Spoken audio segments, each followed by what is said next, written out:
Yeah, this is turning to our most provocative episode yet, Luke, because of our attempt at not making it provocative, I think. Yeah, I'm sorry, guys. I really don't intend to be this way, but it's just born this way. No. It's so much fun. I'll say the most provocative thing so that you don't have to. Oh, thank you so much. That's really considerate of you. Yeah. Female voting rights is the worst idea humanity had since voting rights. Is that even provocative at this point? Or I don't know if that's even controversial at this point. We found our opening clip. Welcome back to the Freedom Footprint Show, a Bitcoin philosophy show with Knut Svanholm and me, Knut Svanholm. As always with this podcast, we aim to investigate, challenge preconceived notions, and inspire new perspectives. And we definitely achieved that today. Thanks to our guest, Andrew Howard, Chief Business Development Officer at the Bitcoin Reserve, we dissect atheism, agnosticism, the human need for a belief system. We draw connections between religion and statism, and even dig into the emerging Bitcoin mythology. Today's episode might just be our most provocative episode yet, but we'll let you judge for yourself. But before we jump in, we want to let you know how you can support the show. The first way is to send us some sats using a value for value podcasting app such as Fountain. If you're listening to the show as a podcast, check it out on Fountain. You can earn sats from listening, and you can support us and all your other favorite shows. You can also support us on Geyser Fund or send sats directly to our Lightning address, freedom@getalby.com.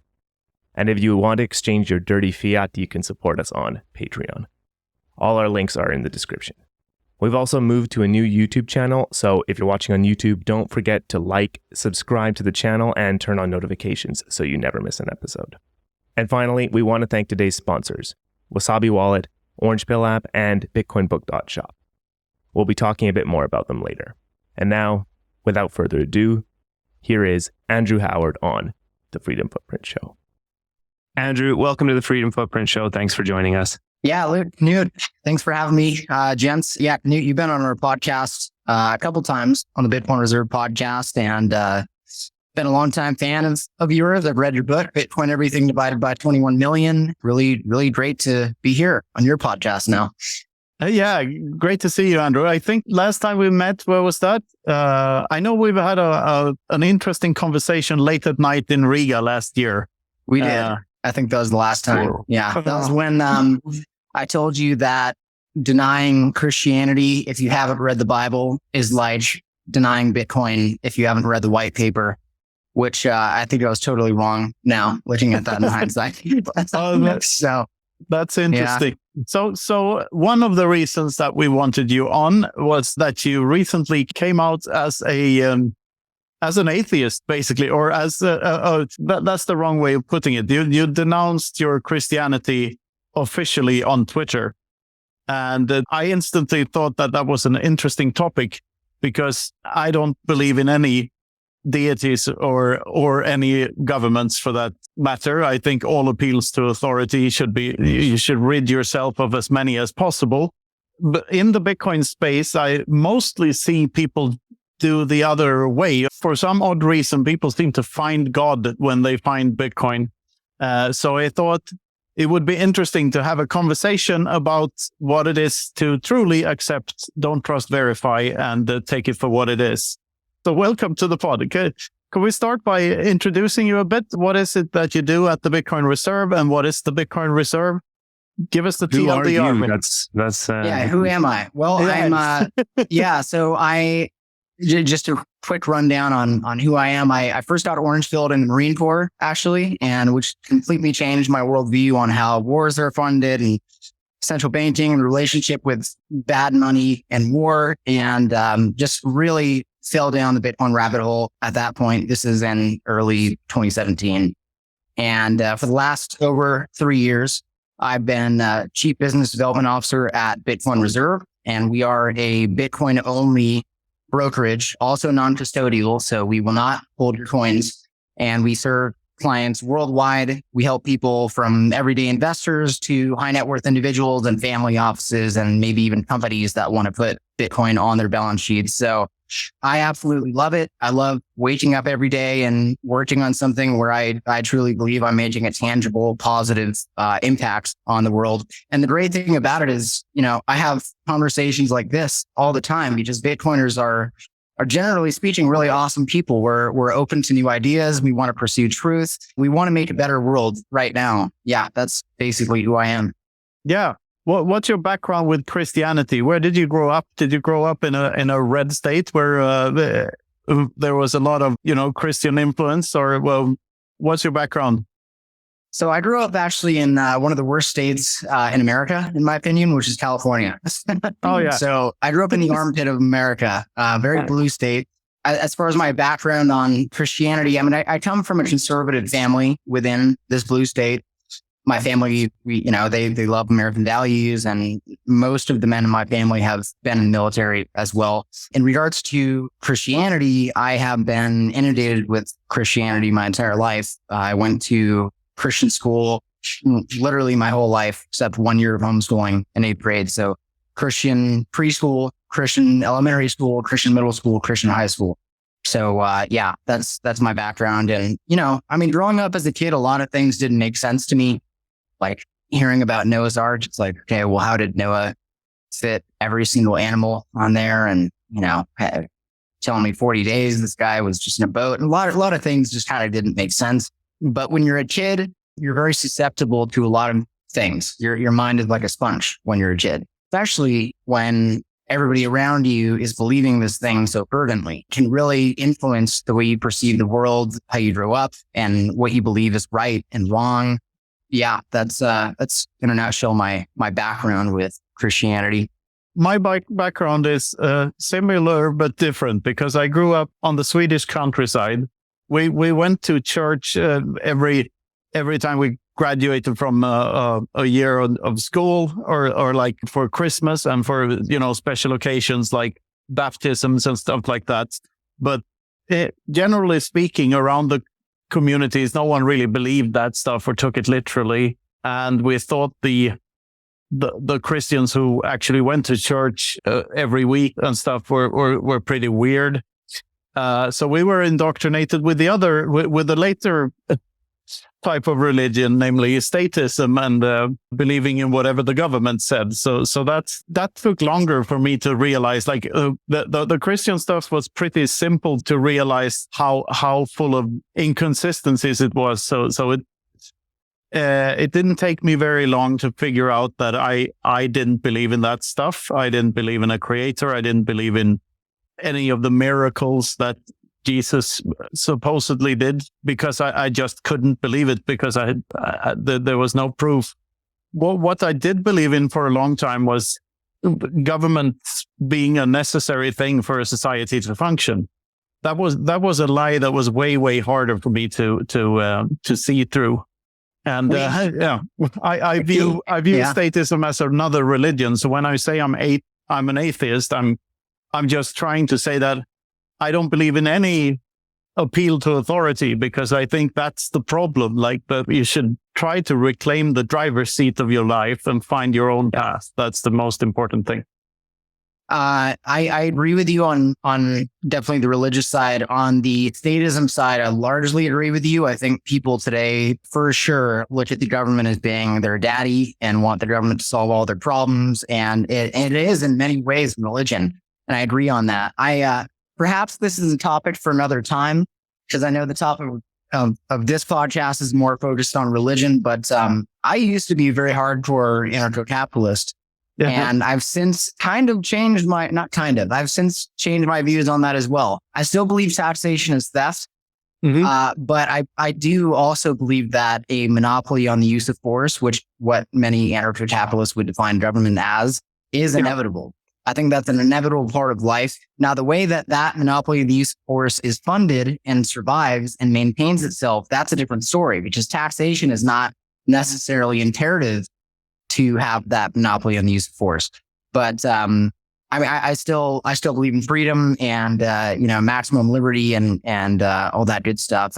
But Yeah, that's kind of been a change in my viewpoint as well. So I've had the anarchist to, you should say, monarchist change, and then the Christian to, I'll call myself agnostic change. I don't rule out the possibility of some kind of creator, but I can definitely say that at least the Abrahamic God is not. In no way can I imagine that this is actually the creator of the universe and things are what they're listed in Bible and Christianity. But I don't know. Who knows? The reality is, and I mentioned this in my tweet that you saw, is nobody has any idea. I mean, that's the reality. You really cannot prove a creator in this realm that we're currently in, this existence that we're all experiencing. You can't prove a creator. So I think to say that there is none is very fair and logical.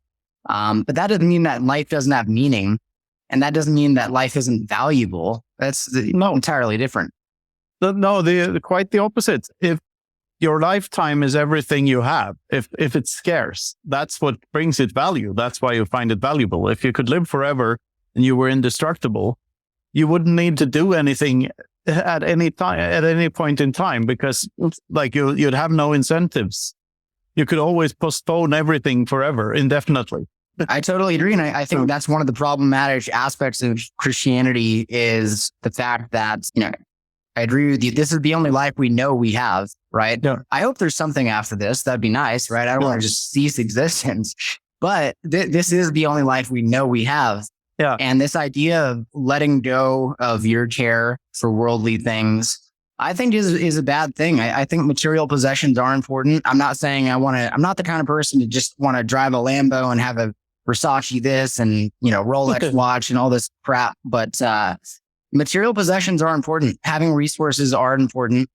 And just saying that I'm going to sell all my money and give it all to the poor, and I'm going to, just focus on the kingdom above and not earth and not worldly things. I think that's very bad. And I think it's a recipe to create a very docile society, which will not want to fight for the freedom of themselves and even their family, and which will basically just sacrifice worldly things because they think something else better is after this life. It's the original trust the plan.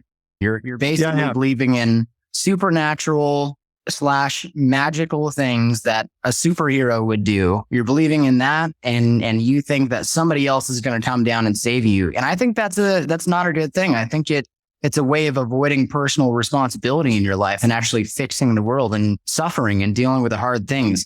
Nietzsche wrote about this is when he said God is dead. I know you for sure probably know this, Knut, but when he said God is dead, he wasn't saying that. He wasn't even voicing a personal opinion of his about God. He was just observing that in Western culture at the time, the idea of religion was dying. And he said, this is going to be problematic if we don't reorient ourselves and reevaluate what we believe is moral and have some kind of framework to live our lives. And he said, if we don't do that, then we're going to wake up in a world where everybody is nihilistic and weak and hates life. And he described it as a, quote, death cult. And I think that's what we're living in right now, because religion is not getting more popular and nihilism is. So. That's sort of the best argument for religion I've ever heard. It's like that people seem to need that in order to have a moral compass at all, which is kind of depressing because, like, to me, it's pretty weird that you would need someone to tell you not to take people's stuff and not to kill them. Like, if you really search your soul, it's probably not in you to do that anyway. I don't believe that people are inherently bad, but I do believe that they think less of themselves than they should probably. I totally agree. Yeah. So, I'm happy you brought that up because this is something you see a lot with I would say every Christian is this idea of I'm not worthy, I'm forgiven, I'm not worthy. It's a very subduing mentality to have. And it's also extremely denigrating to not just yourself, but your ancestors too, who weren't Christian, to believe that we wouldn't have morality if it weren't for the God of Israel, if it weren't for Yahweh, if it weren't for the Old Testament and the New Testament. I totally agree with you. The idea that if we didn't have this belief system, we would just be running around and killing each other and raping each other and doing child sacrifices and all that stuff, which, by the way, most Christians believe that pagans did child sacrifices and these horrible things. And I can at least say for Norse paganism, for Western culture before Christianity, there was no such thing as that. There was honor, there was morality. The word virtue comes from the word virtus, which is actually a word that the Romans used. So we had morality, you know, we had architecture, we had all these beautiful things of Western civilization without Christianity. And this is an argument you'll see from Christians as well. Christianity built up the West. I think the West succeeded in spite of Christianity, not because of it. Christianity is a child sacrifice cult. Like Jesus is the child sacrificed. Like that's what it is. It's absolutely 100% true. Yeah. Yeah. And that's what I find so revolting about, like, I'll try not to offend Christians here, but it'll be hard because the thing that bugs me most about it is that the symbol of the faith is a literal torture device, and it's on almost every flag on almost every country on earth. And it's sort of like the equivalent of the flayed man on the cross on House Bolton in Game of Thrones, the really evil ones, you know. So worshipping a torture device, it's not a nice thing. It's sort of the flag of Mozambique. Have you seen that, where there's a Kalashnikov on the national flag? But and you think, when you see it, you think it's pretty revolting for a nation to have a fucking automatic weapon on their flag. Pretty cool too, but you know, it's not a very inviting flag, the flag of Mozambique. But then when you think about it, all flags are like that. Every flag with a cross is the same thing. It's a torture device. It's a weapon. So it is. Yeah. I would like to go through some semantics here first. So define some words, because you said you're not atheist, you're agnostic. And I just like to define the way I think of atheism. It's not a belief in that there is no God. It's just a disbelief in those that have been presented to me. The theistic theories that have been presented to me. It's just a disbelief in those and has nothing to do with what I believe. It has nothing to do with belief to me. And to me, agnosticism is when you're sort of like, it's 50-50. And that's not the case either, right? I don't think that's the case for you either. I'm sort of more on the spaghetti monster kind of. I think it's about as likely for there to be a spaghetti monster that created everything, then that's equally as likely as that Yahweh created everything. That's where I come from. So what's your thoughts on that? That's fair. Yeah, I mean, you should take the spaghetti monster and replace it with Odin. I mean, I've said that Odin is just as real as Yahweh, if you want to frame it like that. Yeah. Right. So same kind of mentality. That's fair. I mean, and Green Lantern. Yeah. And the Flash. Yeah, and Superman and the Green Lantern and like I said earlier, it is basically believing in superheroes that are going to solve your problems. So you don't have to solve your problems yourself in this world. Maybe it is just semantics, but my understanding, theist theology, that would be with a God, and atheist is that there would be no God. And then agnostic means to know, right? And then the A at the beginning would be like, I don't know. Yeah. So, but to me, agnostic sounds a bit like a cop-out. Maybe that's because I'm biased, because it sounds like I don't know, therefore I have no opinion because I don't want to offend anyone.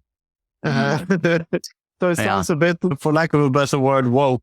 I know it's not that, and that most people don't use it that way. But I think the word atheist many Christians think it's something that it's not. They think it is a belief system in itself. They think it has something to do with science or the science or scientism, which it definitely does not, because an atheist can be very scientific or very unscientific. The word does not really apply to that. It has nothing to do with that. That's a good point. That is a commonly held Christian belief, is that atheists have just replaced the science with God. Yeah. Nietzsche's theory, basically. I think that's why the word is so misused, because you associate it so easily with the replacement of God with something else, right? Which it can be, but not necessarily has to be. Yeah, fair enough. I'm loving this conversation, first of all, and I'm going to get to play. I have some fun questions for later, but if you have something, please go. Yeah, I guess just one more aspect on the question of morality and how that relates with Christianity or any religion, Abrahamic religion, and being atheist, being agnostic. But Plato brings this up, and the idea of the moral lie is that, he believed that society had to have some kind of noble lie, this fictitious story that people believed in order to uphold the fabric of society. And maybe that was the case back then, but I really do think Nietzsche is correct in the sense that this idea of believing things that are not provable and don't make sense, it's only becoming more popular because it seems like human beings are maybe 2 steps forward, 1 step back, but human beings are becoming more logical. We are improving somewhat over time. But the idea that you can just derive your morality from Yahweh is how ironic for Christians to say that they can claim moral superiority because they believe in Yahweh. Yahweh demands that 8-day-old babies get the tip of their dicks chopped off. Yahweh demanded that Abraham proved his faith by being willing to kill his own son to show his faith for God. Yahweh demanded animal sacrifices. Yahweh killed the firstborn son of all of the Egyptians in order to free his people. And if you were to do that in war today, even just say, I'm going to kill the firstborn son of every family at this country I'm at war with, we would be like, that is horrible. But somehow it's excusable. Let me try to play the, not the devil's advocate, but God's advocate, and like a Christian's advocate. Sure. They would say then that, that stuff is from the Old Testament and the Christianity is really about the New Testament. But I have problems with the morality depicted in that thing too. First of all, the witnesses' stories don't really add up. And also a thing like turning the other cheek. I don't think that's entirely moral to do in all situations. And also the notion that you should treat people the way you would like to be treated. I don't really believe that either. You should treat people like they want to be treated. Like if I'm a sadomasochist or it all depends on what I want. And most likely other people do not want the same things I do. So I'm probably better off treating other people the way they want to be treated than the way I want to be treated.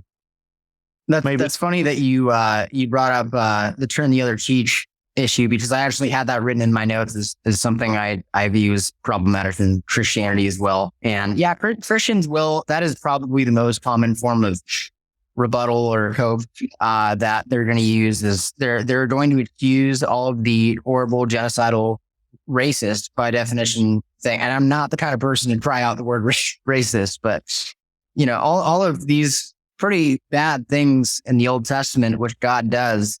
And they say that the New Testament is the new covenant. But here's the thing is the New Testament affirms the Old Testament as legitimate. You're still giving all those things legitimacy. And in your worldview, it's still the same God that you're worshiping. So I totally agree with you there.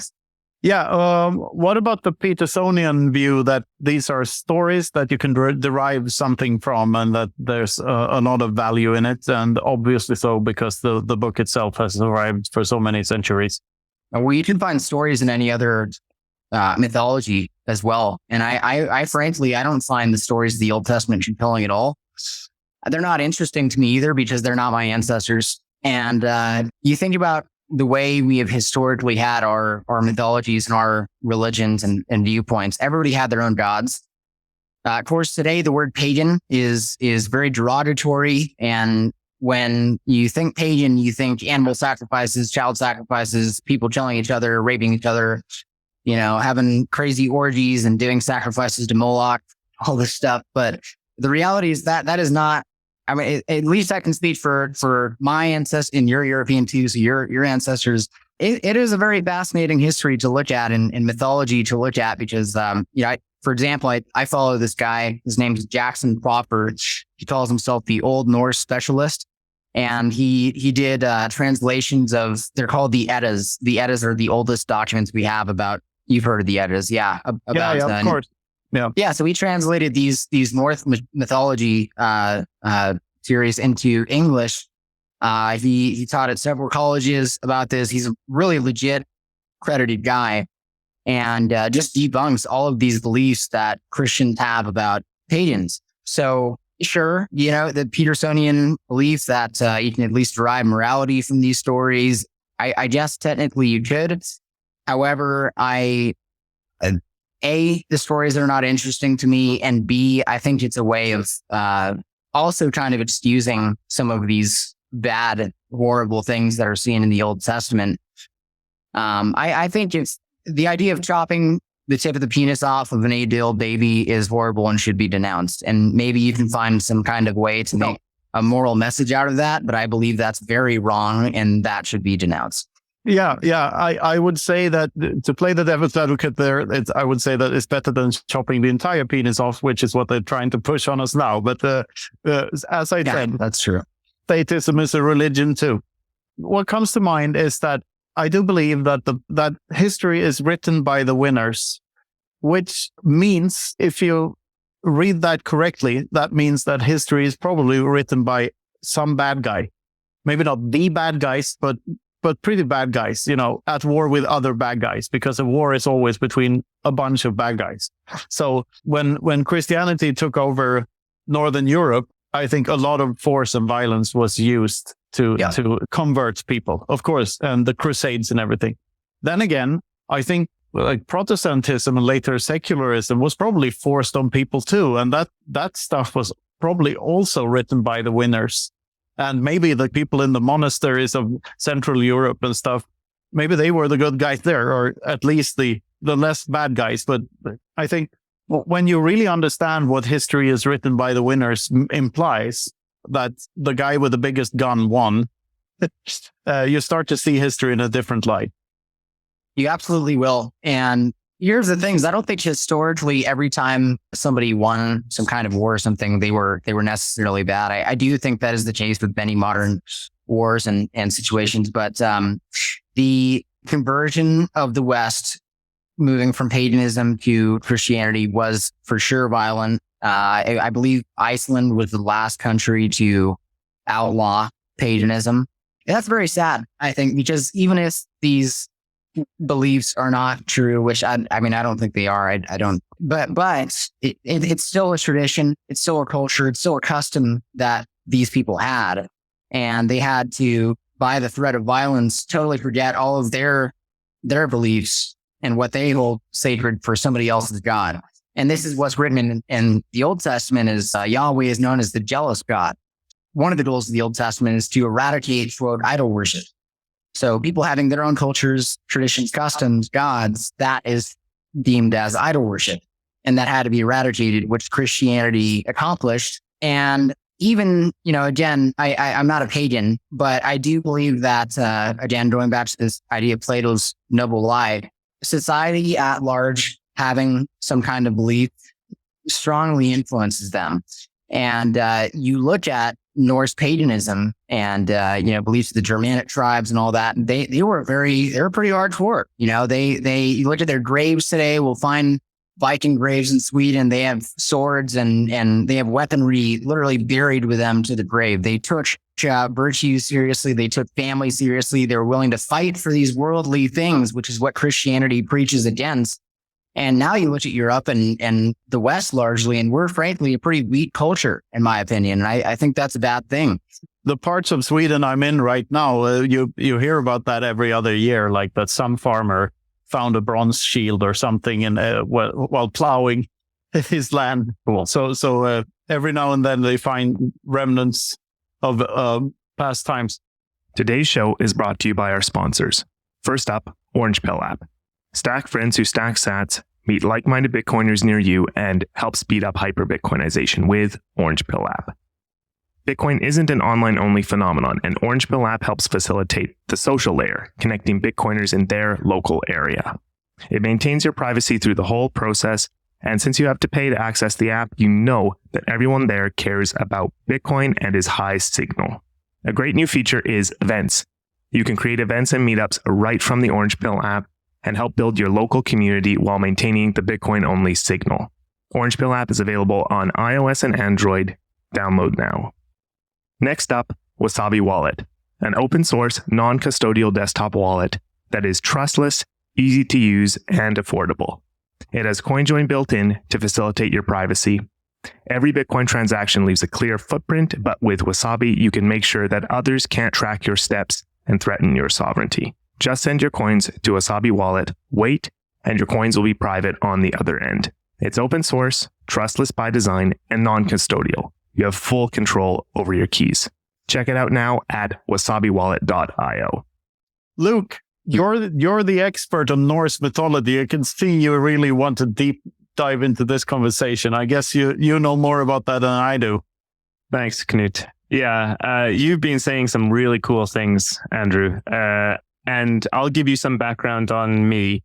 I'll actually just start with, I think we have a very similar overall background. I was raised Christian. I've been baptized 3 times, twice by choice. So yeah. But I've gone away from that now quite a long time ago, actually, in my relatively short life.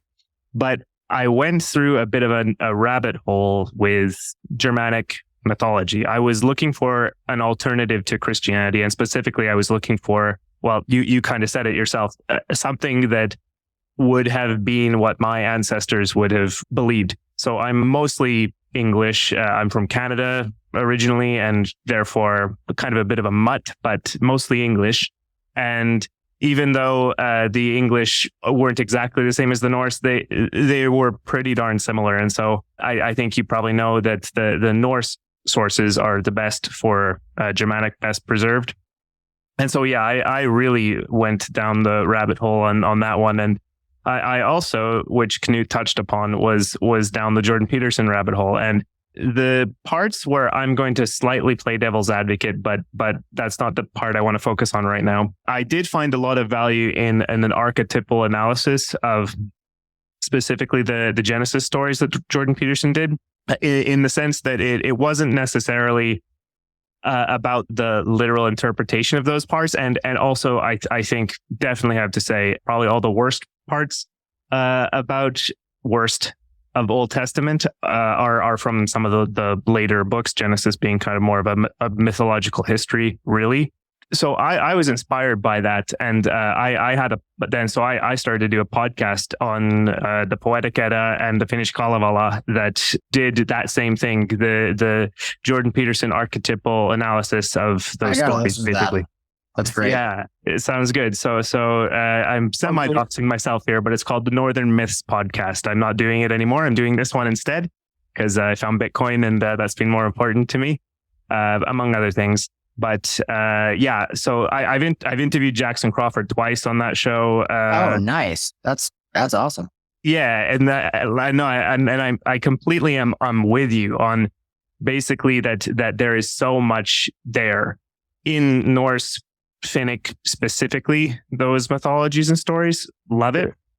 But the general point, and I'm coming to a question, I promise. The general point being that you can kind of find it in any sort of mythology, any set of stories, really. So the question I'm going to pose, basically, with all that said, is: do you see any positives from your Christian upbringing that, but despite going away from the belief itself, the core principles of accepting Christ, all that, do you see any positives in the way the culture is structured from being Christian? That's a really good question, and I'm very happy you asked that. And I definitely want to check out your old channel because that sounds like really something I would be interested in. I did want to mention on this podcast that this is probably an offensive podcast for Christians to listen to. It's probably, if there is a Christian listening to this, which I would imagine there is, because I've had several people want to bring me on a podcast and talk about my beliefs and all this, my changing beliefs. But, I do definitely still hold moral beliefs what Christian would as well.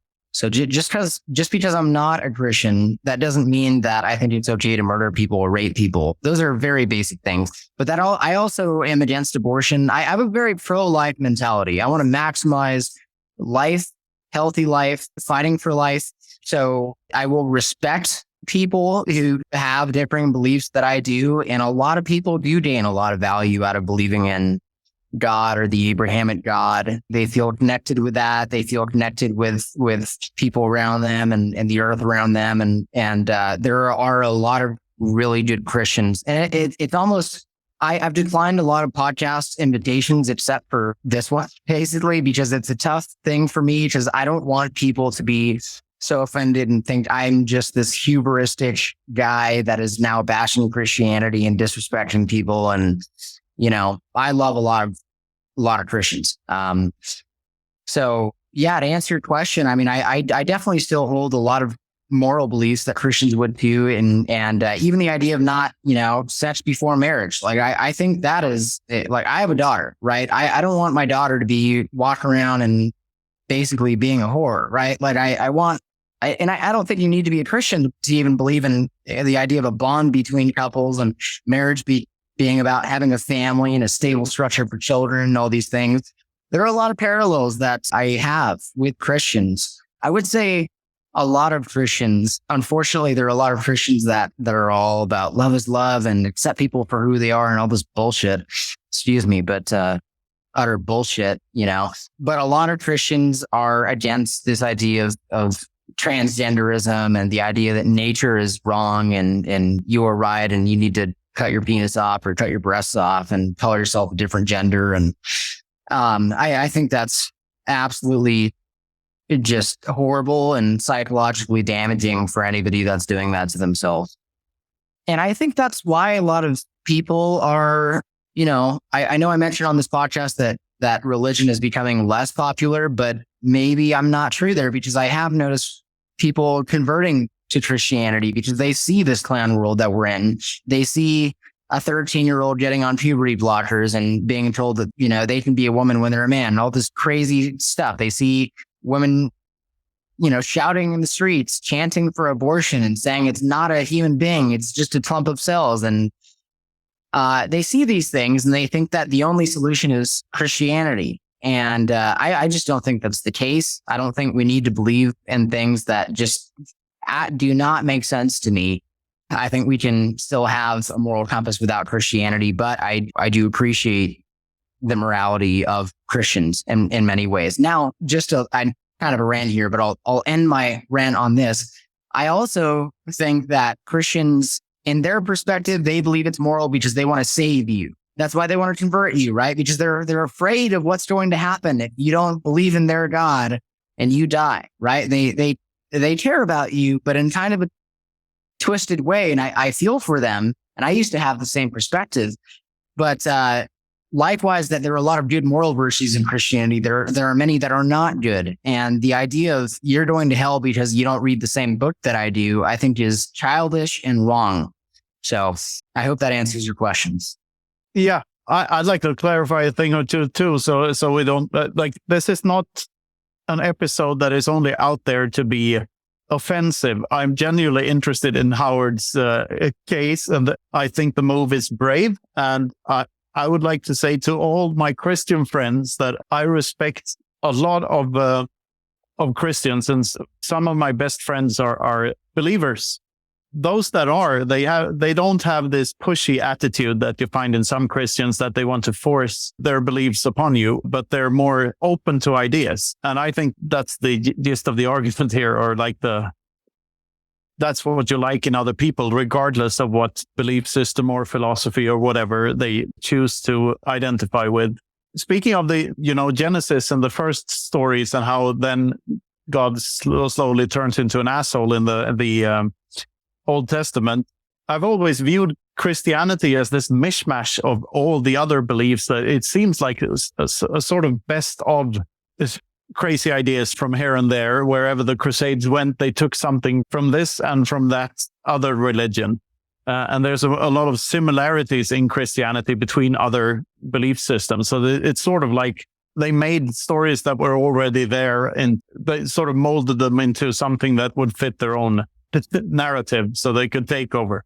And another point I wanted to make before, because I sort of lost that point, but the other point I wanted to make about the total abandonment of really good moral virtues that maybe came with Christianity nowadays. I see this often in humanity. There's a pendulum effect. So we do something extreme to one side, and then realize that that thing was bad. And then we do the complete opposite in the other direction. But that is also bad. And I see this phenomenon in Bitcoiners as well. Like many Bitcoiners are conspiracy theorists just because they've realized that what the government says is a lie. They immediately turn to the most popular conspiracy theory on that topic and start to believe in that without doing the research themselves. So I think there's a big trap to fall down in there somewhere. And I think this pendulum effect of humanity, you can see it with Bitcoin, not Bitcoin, but the carnivory you see in Bitcoiners and others like Jordan Peterson.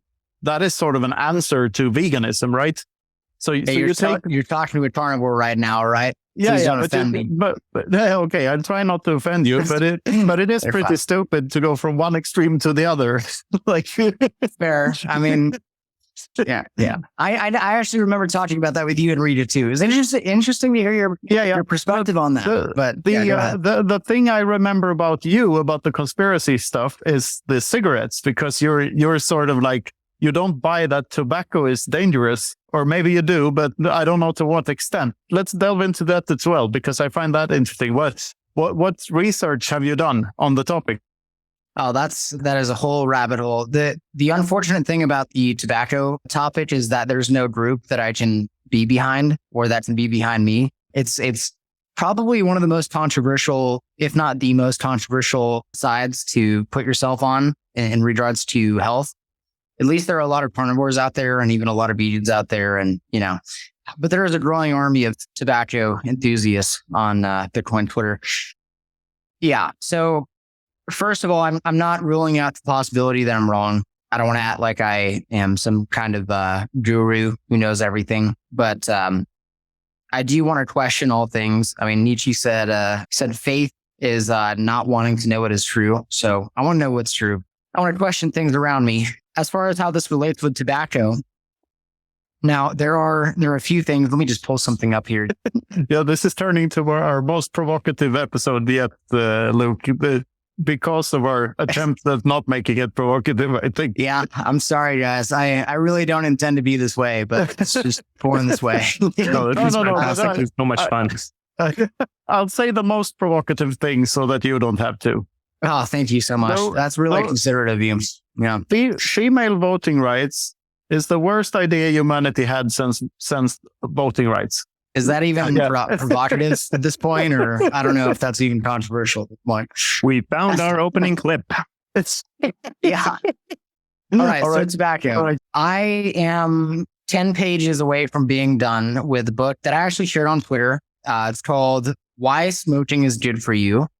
And it's written by a medical doctor. So Dr. William something, maybe you can put it in the show notes if anybody's interested. I find it to be a very interesting book. It was written in the 80s. The anti-smoking campaign really began in the early 70s.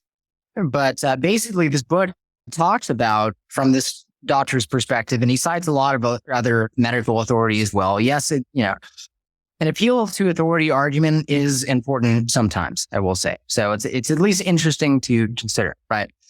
Because the idea is that, you would think that in the 70s, when people discovered that smoking causes cancer and all these things, that all of the medical authority believed that, but there was a lot of medical authority which did not.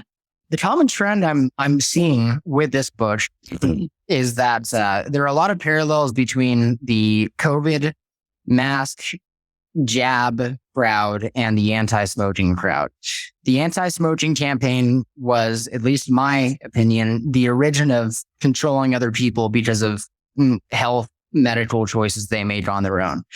It's also similar to the whole COVID idea because questioning the science, right? The anti-smoking campaign, you can look at a lot of these studies that they cite and they're very questionable.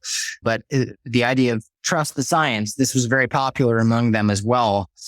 Now, as far as the lung cancer idea, that belief system of smoking causes lung cancer originally came out of, I believe it was the Royal College of London.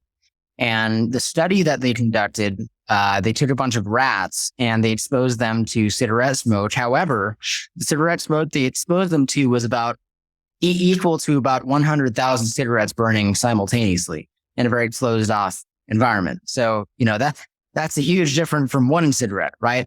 Another, I guess, data point on the idea of smoking and lung cancer is Japan and Greece. So Japan and Greece have the highest smoking rates in the entire world and some of the lowest lung cancer rates in the entire world. So what's up with that? That's pretty odd, right? Smoking also is linked to higher testosterone. So if you want a society full of weak and docile people, then would make sense that if this thing raises testosterone, they wouldn't want people consuming it. I have a friend, he's a nutritionist, been a nutritionist for 12 years. He's not as published as I am, but he also firmly believes smoking is not bad for you and actually has health benefits. And he sent me this study showing that tobacco is correlated with about 15% higher testosterone levels. So anyways, go ahead, Knut. The interesting thing here, I think, is I don't buy that any of these things are deliberately there to de-emasculate people. I think smoking is one thing that I don't know about the testosterone level thing there, but if it's true, then it's sort of the same thing as the food pyramid that is basically the opposite of what it should be. It should be turned upside down and you're fine because it has like all carbs, like that should be your main food, and then meat on top, very little of that, please. So there's carb and sugar in the base. And so if you turn it around, it becomes much more healthy. And maybe that has made us like more docile sheep as well. And all of these things together. The thing I have such a hard time believing is that this is some grand scheme or plan from some evil villain in a lair somewhere stroking a cat or petting a cat. But because I think it's the other way around, that these things happen. A study shows something. Society changes because media says this and that. And in the long run, that turns us into docile sheep that start voting for these, more and more socialistic authoritarian types. So I think we got the causality wrong, maybe. Maybe we did it all to ourselves and there's no big evil mastermind. Or a lot of us are wired to just be docile sheep in the end. Do you see where I'm getting at? Yeah, I do. It's kind of like the reverse. Well, I can say, I don't know exactly what your guys' opinion is on COVID, but I would imagine that we have a fairly similar idea, which is that you shouldn't force people to have injection in their bodies.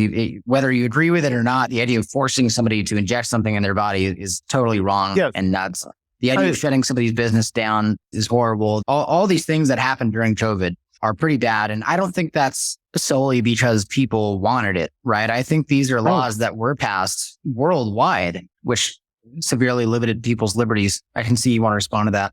Yeah. I'd say on your previous point that if a ban on smoking is what in the long run caused our politicians to think that lockdowns and mask mandates were a good idea, then I believe that kind of authority and those kinds of policies are much more dangerous than smoking could ever dream of being. So it's a great point. Because I'm a consensualist. I believe in absolute property rights. I believe that no one, my body, my choice. No one should force me to take an injection. And if you want to know my views on abortion, I suggest you read Rothbard's The Ethics of Liberty, which is very clear on who has the authority to decide for anyone else on those matters. I'd be interested on that. I have a response to play devil's advocate on the other side. And this is exactly what I'm talking about in regards to there being a lot of parallels between the anti-smoking campaign and COVID campaign. One should say, okay, yes, you're a consensualist. However, by you not getting the COVID vaccine, you are infringing upon my liberty because you're endangering me. You could give me COVID. The same thing with smoking, right? The same thing with smoking is, I'm a consensualist. However, when you smoke around me, you're exposing me to secondhand smoke and I should die from that, which, by the way, the studies on that are also a bunch of BS, in my opinion. Well, it all boils down to property rights. I decide if you can smoke or not on my property, and then problem solved. See, that's what makes the most sense. But unfortunately, the government is doing, again, the same thing they did with COVID is they mandate businesses. You cannot have smoking here. It's quite a shame. Also, on a side note, guess what year that tobacco advertisement was banned in the United States? Go ahead and take a guess, please. The advertisement of tobacco was banned. Just out of thin air, 1971, perhaps? Yes. 1971. Exactly. Yeah. Oh, so, I don't know where I got that from. Yeah. It's a mystery, right? Yeah. 1971. Yeah. Who knows? Something. Yeah. I mean, it's a tough topic because if I'm wrong, then I'm basically advocating for something that kills people, which is, that's pretty intense. Well, but I'm not some kind of professional. I'm just a guy asking questions. Maybe I'm trying to cope and I'm trying to just justify my enthusiasm for tobacco. Yeah. Okay, that's possible. But I'm simply a guy asking questions. All I'm saying is, guys, does the government really care about our health so much? Why are they so fervent about tobacco? Tobacco is so bad for you, but they're okay with McDonald's. They're okay with Coca-Cola. They're okay with this COVID vaccine. They're okay with all that. But smoking, that's what the government really cares about. They care about you not getting lung cancer. How the hell does that make any sense? Devil's advocate. It makes sense because, at least in Europe, most of the healthcare systems are collectively paid, as they love to call it. The taxpayer funded. And when you have collective health insurance, the government is forced to pay for everyone's treatment everywhere. And lung cancer treatment is very costly. So someone having to pay the bills for healthcare is probably going to be against smoking because it causes diseases that are long and cost a lot of money. If you have what's it called, KOL, it's called in Swedish. I don't know what the English word is. When you have this voice, is serial smoker voice. I know. They have to get a lot of treatment, an expensive one at that. So I can see how they would like to ban something that costs them a lot of money. And I think people dying long and slow, painful deaths do cost the government a lot of money. So that's the devil's advocate thing there. But the solution is right there. Ban the government, remove them, and make people pay for their own goddamn health insurance. And I don't mean by a government-funded Pfizer cartel style, everything is super expensive as in the US and with the money printer in the background. That's not what I'm talking about. I'm talking about, a sound money standard healthcare system that everyone gets to choose whatever healthcare system they want. And they have to take responsibility for their own health. And thereby you solve the problem. That's really the crux of the issue is you have to take personal responsibility. And if you're going to say, okay, well, we should outlaw smoking because I might have to pay for people who get lung cancer, or I think what you were talking about was emphysema, by the way, then let's just take that to the maximum. That we should outlaw junk food. We should outlaw, anything else that makes people unhealthy. Right. So, and, in regards to the idea that smoking is unhealthy, I mean, it is pretty ironic because if you look at how people looked when smoking was very popular, I mean, everyone smoked 60 years ago. Everyone smoked. People looked healthier. The obesity rate was far lower. Smoking does increase your metabolism. Even somebody that's against smoking will even admit that it increases your metabolism. So smoking helps prevent against obesity. Yeah. A lot of people, when they quit smoking, they get fat. They get fat. Right. And then again, devil's advocates, people live longer now. The median age of dying is increased in almost every country. So we might look like we're more unhealthy, but it's not entirely true on a collectivist, from a collectivist viewpoint, at least.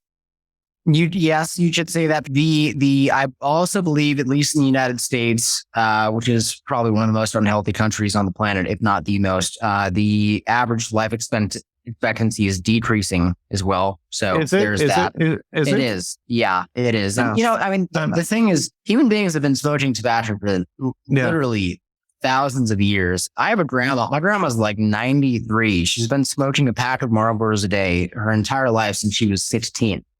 We're all going to die. So I don't know. The reality is that you can find a study for any belief that you want to have.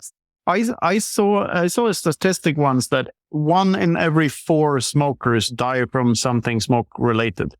And there's a very positive way of viewing that. Like 1 in 4, I mean, it's not that high of a risk. I mean, it's also a very easy scapegoat too. I mean, do they absolutely know 100% that this disease is dying? Not at all. Yeah, but it's a very easy scapegoat. Yeah. It's like the statistic for dying of COVID when they actually died with COVID. Exactly. But this is the thing with humans. We love drawing lines between things, that this is this and this, that is that. I think Bitcoin sort of turned that around a lot as well. Oh, back to Christianity and Bitcoin. Let's drop the cigarettes and nicotine for a while. Yeah. We're quitting smoking right now. Yeah. Let's quit smoking. Yeah. A lot of Bitcoiners see Satoshi as this messianic figure that did the most altruistic thing anyone can ever do, which is like leave when he could have been like the richest man in the world. Instead, he chose to just do the altruistic thing and disappear. And I dislike this view because it sounds to me like you're trying to reinvent the wheel in this case being a Christianity. Because in my view, we do not know what happened to Satoshi. Maybe not even Satoshi knows what happened because he might have been hit by a bus, just, the day after dropping that email. So we cannot know. If we don't know, we should accept that we don't know. And I think that this is the thing I think people have such a hard time doing, accepting that they do not know something. And I think this is like my pet theory here is that the core of all of humanity's problems stem from our wish for there to be a free lunch. We want there to be a free lunch so badly so that we cling on to any theory that promises us some type of free lunch. And I would categorize Satoshi as the second coming of Christ as one of those free lunch theories. Thoughts? I think it's a really interesting point. Yeah, people, there is some kind of reference to Satoshi, and that is true. And human beings do not like the idea of not knowing something. We don't like the idea of not having certainty about something because that makes us feel safe, right? So that's why we want to feel like we know what happens when you die. And I totally agree. Now, it is interesting because Satoshi does have almost many godlike qualities, right? He has, I don't know if godlike is the right way to put it, but he has virtuous qualities, right? I mean, how much Bitcoin does Satoshi have approximately? About 1 million coins, give or take. I mean, that's what we estimate to be in the wallets that he owned, and they haven't been spent one time. I mean, I don't know how much, a million Bitcoin. He might be dead. He might be an asshole and just dead. He might be an asshole and he may have gotten hit by a bus. That's true. Or maybe he's tread right. No, I'm just kidding. There's no way he's tread right. A good one. But if he's alive, let's just say he's alive, right? What a major virtuous sacrifice to not spend 1 Bitcoin, to not any of this wealth into fruition, not to use any of it, right? For the betterment of all Bitcoiners. That is a virtuous thing to do. Well, if you believe that, you're assuming his motives. He might just be scared. If I start spending these, they will hunt me down and kill me. So that might be his reason.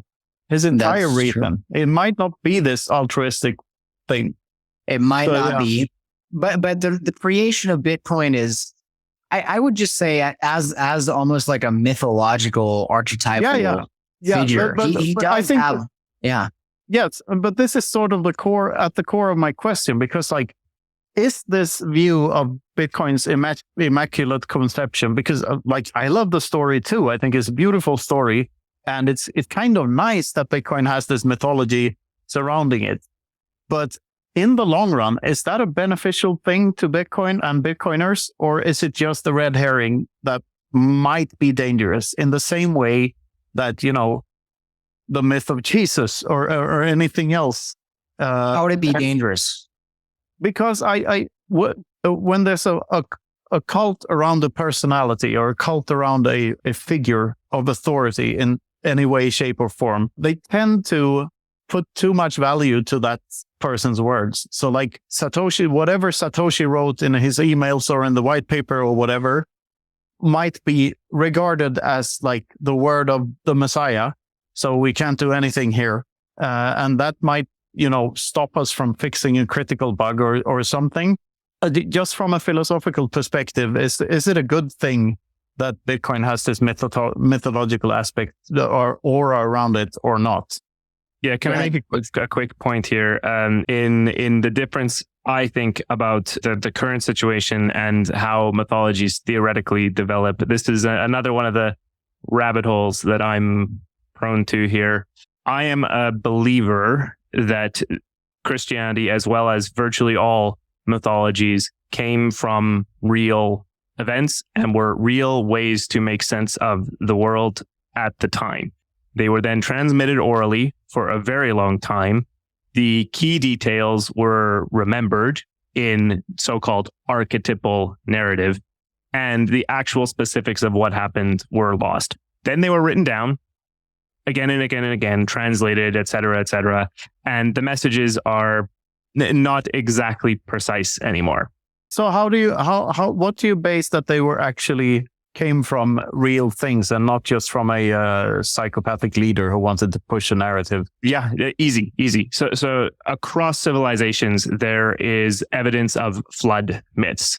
And now this is starting to become properly accepted that there was... that there was a comet impact about 800 years ago, which destroyed the ice sheets that covered North America and Europe. I'm getting that flipped. There was one that created a deep ice age, but resulted in a lot of flooding from those ice sheets. Yes, that's it. Then a second round, 11,600 years ago, that melted the ice sheets and raised sea levels and caused massive flooding throughout most of the developed world at the time. Okay, so there is real mythological basis for the idea that there was some kind of life civilization pre-flood, and then flood happens, lots of civilization gets destroyed, and only a small remnant comes afterwards. That is across dozens of civilizations. I would direct listeners to the combination of Fingerprints of the Gods, Magicians of the Gods, and America Before, all by Graham Hancock. The main point, though, is that the stories themselves reflect things that would have been functionally useful, like the prohibition on pork for both Islam, Judaism. Yeah, probably comes from that it was not good to eat uncooked pork in the desert. No. Of course not. What do they call it? Trichinosis, I believe. Trichinosis, yeah, totally. So my point is that things come from something, and then they get distilled over time into these archetypal narratives. And what we're doing in Bitcoin, I think, is retconning Satoshi into a figure that has not had I'll use the term proof of work to actually be a mythological figure. It's like we're saying you're a mythological figure when that's never how it would have happened exactly. The concept of a god would have never been a god originally, really. It would have been some kind of natural phenomenon that got personification, or it was a heroic figure that eventually rose to the status of God. Even the Christian God. Like Satoshi. Right, but that's happened in such a short time frame, and it's more like we're just saying it. It's not like it's actually gone through the generation. Isn't that what makes it true? I mean, people believe in Mormonism. That happened pretty quick too, by an obvious quack. It's still the same God, though. It's still the same God if you go by lineage as Yahweh. And on that, Yahweh was not necessarily always a monotheistic God. There's plenty of evidence that Yahweh was one of many gods in the Canaanite pantheon. There was also Baal. There were plenty of other, or Baal, if you use that pronunciation. And there is some evidence that when the Jewish people were forcibly relocated to Babylon about 700 BC, I think, I might be getting the date a little wrong, they were influenced by, at the time, Zoroastrianism, which is actually the first monotheistic religion. And they got all of the trappings of that you should only have one God. And then they basically retconned the Old Testament into that you should only have one God. There's evidence for that. I would have to do some digging to get sources. It's been a while since I went down the rabbit hole on that one. Evidence as in strong evidence, or evidence as in some evidence? Circumstantial, yeah. There was no real reason for them to shift monotheistic, and that there was a long period of influence by Babylon, which had a monotheistic religion. This poses the question, is Christianity monotheistic though? Like the Father, the Son, and the Holy Ghost? That's very debatable. Very debatable. And there are saints and stuff. Judaism certainly is, though. Judaism certainly is. And Judaism is, and that's funny because Muslims seem to believe their book very much and hold it in very high regard, whereas Jews seem to not believe the Old Testament at all. Well, the funny thing about that is there's more documentary evidence. Yeah, there is a more direct line between Islam in when it was originally founded and the current day. We pretty much know exactly what happened from when it was founded to now. Yeah, of course, because it happened more recently. And well, exactly. And I mean, and that's why we know exactly what happened with Mormonism as well. And, the Joseph Smithy, he looks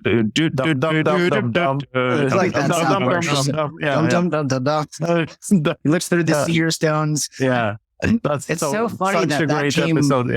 Yeah, that was a great documentary. Yeah, it was. Yeah, they've got great stuff. That's what you referred to, of course. Yes. Yeah. Went over my head again, Luke. But South Park episodes are documentaries, all of them, basically. Yeah. They've got hilarious stuff on Scientology too. And then they show, like, they depict the Scientology belief. Then on the bottom it says, this is what Scientologists actually believe. Yeah. I get really offended by that. But that's sort of, so many Scientologists just disappeared after that episode because, like, it was sort of debunked there. And, I encountered Scientologists in Malmö once in Sweden, and they had something they called Phaeton meters, which I found hilarious because you were supposed to grab two handles with some wiring into a box, and there was a little meter that showed you how your phaeton levels, like how many of these midichlorians or whatever they believe in were in your body.